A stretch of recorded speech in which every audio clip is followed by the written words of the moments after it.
Hello everybody! Here you can see a couple of my dwarf guppies. It took me about 4 years to breed this strain. And in 2020 I got blue star Endlers. Endlers and Guppies are relatives and they exhibit similar behavior. Today I want to answer your question about Guppies and Endlers male to female ratio. The internet is a great source of information in general. Though your personal experience is much more reliable about everything, in my opinion. I rely on my personal observations. And I wish you would too. Listen to what other people say, but trust your experience above all. Endlers and Guppy are social fish. They like to be in groups. And a group is more than 2 fish. How many males and females to put initially in your aquarium depends on your goals. For breeding a strain with particular colors or different shaped fins, you need 1 male and 1 female to start with. Your choice of fish for selective breeding. I selected this pair of smallest guppies I could find back in 2016 for breeding a strain of dwarfs. With more than 1 partner, fish would choose to breed with the strongest, largest, natural colors fish. For selective breeding we need 1 male and 1 female only. The ratio of males to females for a casual keeping and breeding of the same strain is not as important. Without a female present in the aquarium, colorful Guppy and Endlers males do what males always do. Males compete among themselves by showing off how beautiful they are.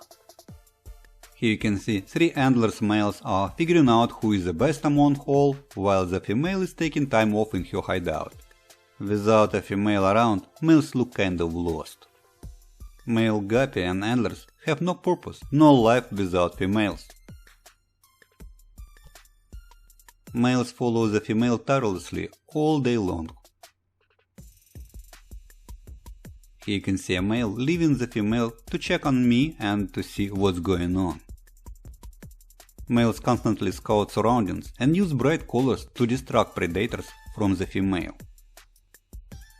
She is the queen, and males are her escort.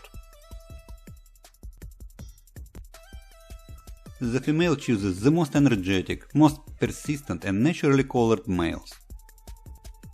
That is the reason for males to follow the female all day long. And that is what males do by showing off in front of the female while brushing away all competitors. In aquarium hobby, Guppy and Endlers males' behavior toward females often called aggressive and harassments. Don't jump to conclusions yet. Males rarely get in physical fights. I want to point out the presence of another female in this tank. Notice that all males follow the same one female. Males see the other female too. And yet, males follow only the largest, strongest female most of the time. That is a very important observation you would notice in all aquariums with any male to female ratio. It makes no big difference how many females and males are in the tank.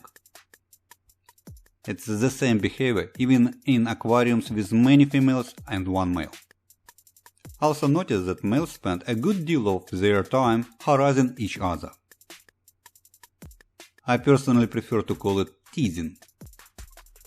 Most of the time males just show off without making any physical contacts. Males that follow a female would try to touch her underbelly fin. Touching the female is a quite risky move for any male. Adult Guppy and Endlers females are almost twice larger than males. Females are stronger than males. And females can swim faster than males. She can lose all males at her whim. That is a mating game Guppy and Endlers play all day long. Males distracted by other females, competing males or anything else always come back to the strongest female. Here you can see a male gets distracted by another female.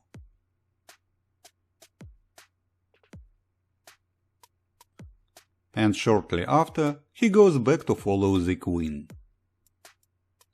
Here's a classic example of how males keep distance next to the queen. Males stay behind and slightly to the side of the female to make themselves noticeable.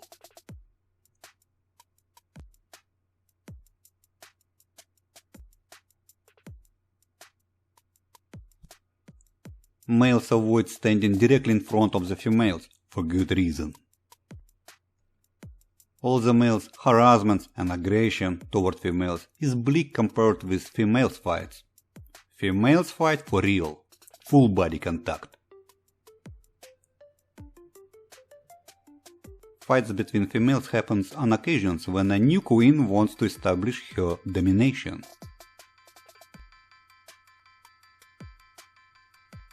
This fight gets interrupted by one of my eastern newts.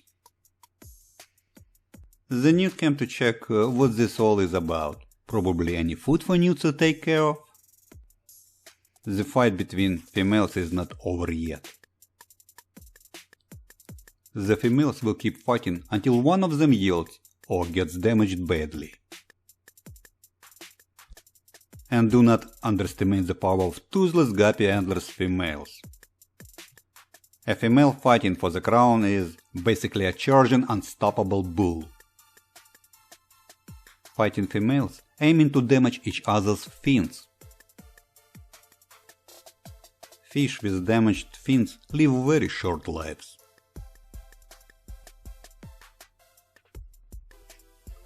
This fight ended for now. The young female retreated.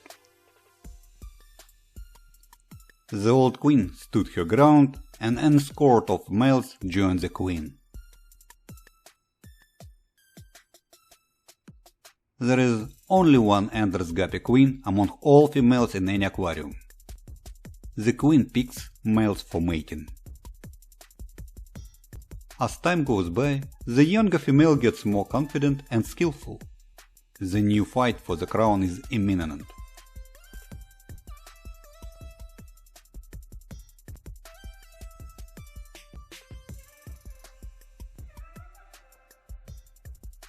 And there are many more females willing to challenge the aging queen. The fights between two equivalently strong females may last for 5-10 minutes. Females fight for domination only once in a while. As you are watching this fight, you may notice many other fish swim by, watching the fight closely.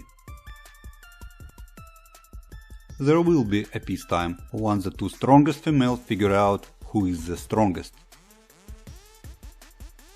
And that is the answer on the question about the male to female ratio. There is only one queen. Always only one queen. The queen chooses males to mate with. All other females may have the second pick only if the queen allows it. That is the harsh reality of Endlers Guppy society. It is a female domination where the queen rules them all. In this video I summarize hundreds hours of videos made observing my fish through many years. Fights between females happens noticeably more frequently when fish kept in larger groups. Less opponents prompts less fights. The younger female seems to be scoring better this time. That's it. The old queen yielded.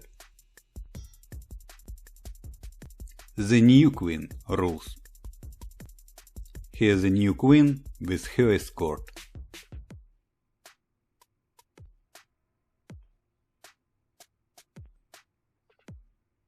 Have fun and happy aquariums!